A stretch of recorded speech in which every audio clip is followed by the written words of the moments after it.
Lights, camera, Rolling. action.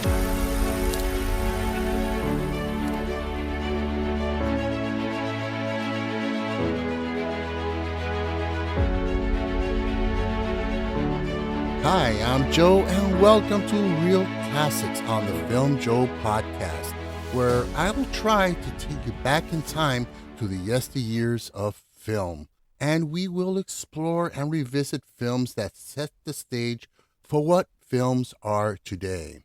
So join me as we travel back through time with this week's film. We'll always have Paris. Play it, Sam. You must remember this, a kiss is just a kiss, a sigh is just a sigh. The fundamental things apply. You can't get away. Don't hide me. Do something. You must help me. I stick my neck out for nobody. Wise foreign policy. And when two lovers woo, they still say I love you. On that you Why did you come back? To tell me why you ran out on me at the railway station? Yes. No You can tell me now. I'm reasonably sober. brings as time goes. There is a man arrived in Casablanca on his way to America. He will offer a fortune to anyone who'll furnish him with an exit visa. Well, what's his name? Victor Laszlo. Can deny. It's still the same. It's perhaps a strange circumstance. We both should be in love with the same woman. A case of do or die. The world will always welcome lovers as time goes by. He's looking at you, kid.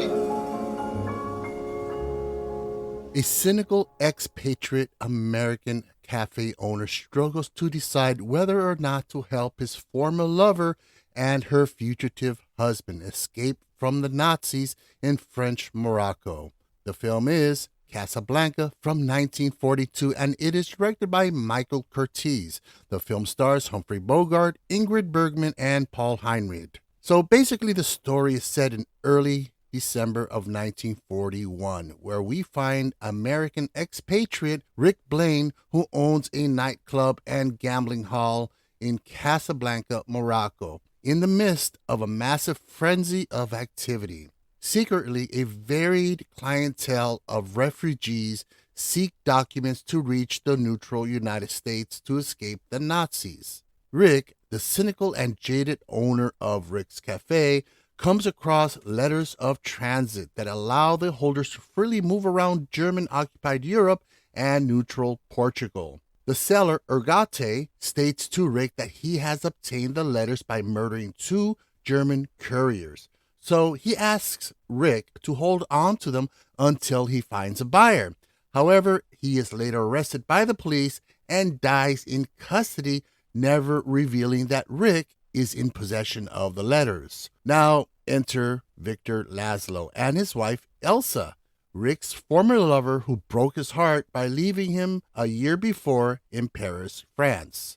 Through the grapevine, Laszlo, who is a fugitive Czech resistance leader, offers to buy the letters from Rick, but refuses to sell them to him. When asked why, Rick simply tells Laszlo to ask his wife. Later, Ilsa confronts Rick with a gun, demanding that he sell them the letters. However, she breaks down and confesses that she still loves him and that what happened in France was not her fault because she thought that her husband had been dead, but found out that he was still alive. When she found this out, she found that he was seriously wounded and she needed to leave to help him, and she just couldn't find the way to break it to Rick, thus leaving him without an explanation. At this point, Rick's bitterness and cynicism washes away as he agrees to help Laszlo get out of the country with the letters. In the end, with Laszlo being aware of Ilsa's love for Rick, Rick insists to Laszlo that he take Ilsa with him to safety. At this point, Ilsa was under the impression that she would stay with Rick and is shocked by his selfless actions. At the airport, they bid a tearful and bittersweet goodbye as Laszlo and Ilsa fly off into the foggy night. So for me, this is a film that I can watch over and over again without getting tired of it. I still tear up at the ending and get goosebumps whenever I hear the song When Time Goes By. The film is beautifully shot in glorious black and white with a script that is nearest to perfection than any other I have ever come across. So the film itself, back in 1942, story editor Irene Diamond over at Warner Brothers was able to convince producer Hal B. Wallace to buy the rights to the play in January of 1942.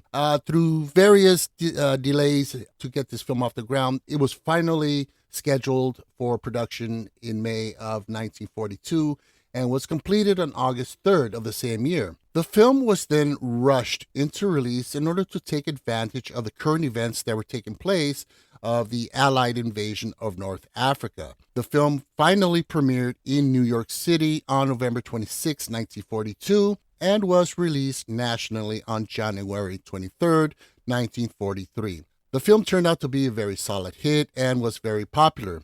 Though the studio really didn't have much of any wild expectations for the film's success or so forth, Casablanca went on to win the Academy Award for Best Picture, Best Director, and Best Adapted Screenplay. Not to mention, it has become one of the most iconic films of all time. So, reviews and scores on this film, Roger Ebert stated, "There are greater movies, more profound movies, movies of greater artistic vision or artistic originality or political significance. But it is one of the movies we treasure the most. This is a movie that has transcended the ordinary categories." On IMDb, it is sitting currently at an 8.5 with a Metacritic score of 100. Rotten Tomatoes has a critic score of 99% with an audience score of 95. Letterboxd, 4.3 stars out of 5. So overall, for me, the film is by and large, well, it's the literal definition of what cinema is. There was nothing ever quite like it before or ever since. And as for sequels or remakes, there were none.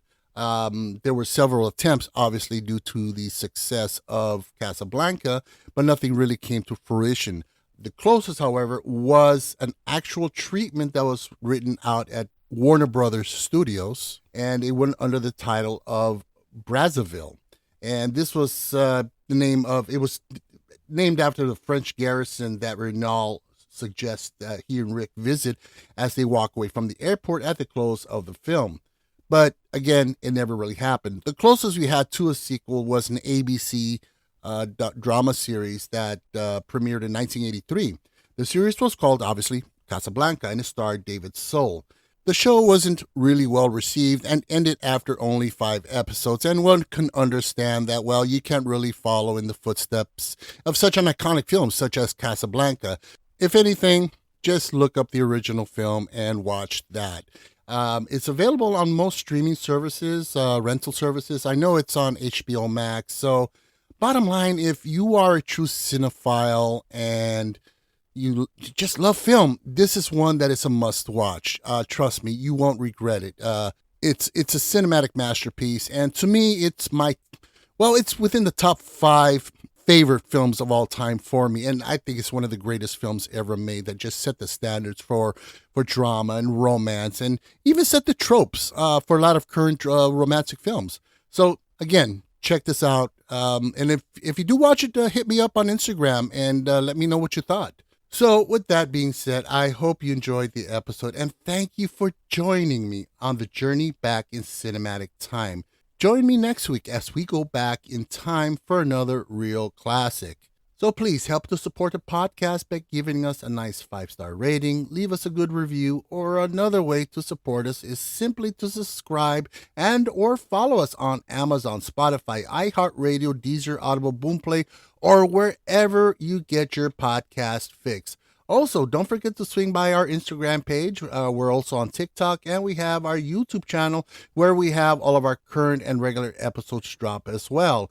All these links, they can be found in the link tree below in our show notes. You can also contact us directly by email at thefilmjoepod@gmail.com. We'd love to hear from you and get your feedback. So with that being said, I'm Joe, and this is the Filmjoe podcast, where film talk happens.